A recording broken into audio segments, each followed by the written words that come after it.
فاكرين عابدين الشرابية؟ الراجل اللي اختفى فجأة وكل اللي وراه سمع جملة واحدة بس: أنا نفذت اللي طلبته، سيبني بقى. المرة دي الحكاية رجعت بشكل أخطر. في عزبة بلال حصل حريق كبير في مخازن الربابيكيا. النار كانت عالية بشكل مرهب، بس الغريب إن في ناس قالت إنها شافت حد واقف جوه النار، مش بيجري، مش بيصرخ، ومش بيتحرق، واقف وبيبص. الناس افتكرته إنه حد محبوس، لكن لما حاولوا يقربوا النار كانت بتعلى كأنها بتمنعهم. واحد بس قرر يقرب أكتر، شاب اسمه سيف، كان بيصور الحريق بالموبايل. سيف قال إنه شاف الراجل بوضوح، ملامحه كانت واضحة رغم النار، نفس الملامح اللي الناس بتحكي عنها من زمان، عابدين الشرابية. بس المرة دي ما كانش واقف وخلاص، كان بيحرك إيده كأنه بينادي على حد. وسيف حس إنه المقصود. النار فجأة هديت حواليه كأنها بتفتح ليه طريق. صحابه شدوه وقالوا له يمشي، بس هو قال جملة غريبة: هو عايزني أنا.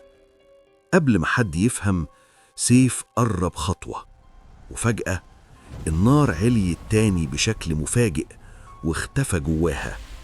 ثواني والدنيا رجعت طبيعية.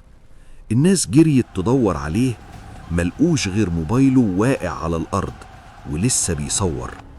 الفيديو ده هو اللي كشف كل حاجة. لما رجعوا يشغلوه شافوا سيف وهو بيقرب من النار، وبعدين الصورة اهتزت وظهر مشهد مش المفروض حد يشوفه. مش مجرد حريق، كان في مكان تاني، مكان غامق، والنار فيه مش بتولع، النار فيه بتتحرك كأنها كائن حي. وسيف كان واقف هناك مش لوحده، كان في ناس حواليه، ملامحهم مش واضحة لكن عينيهم كانت بتلمع.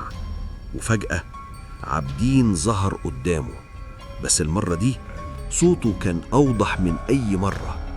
قال: انت جيت بإرادتك.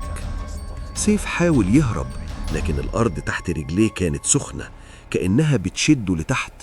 وقال تاني: كل نار باب، وكل باب ليه حد يدخل، وانت دورك جه.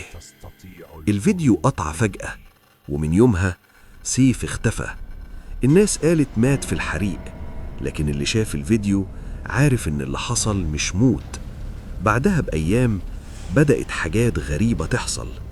أي حريق صغير، حتى لو زبالة بتتحرق، في ناس بتقول إنها بتشوف نفس الراجل واقف جوه النار، ساكت بيبص وكأنه مستني حد تاني. وفي واحد قال إنه سمع صوت طالع من النار بيقول: لسه في أماكن كتير، ولسه في أبواب.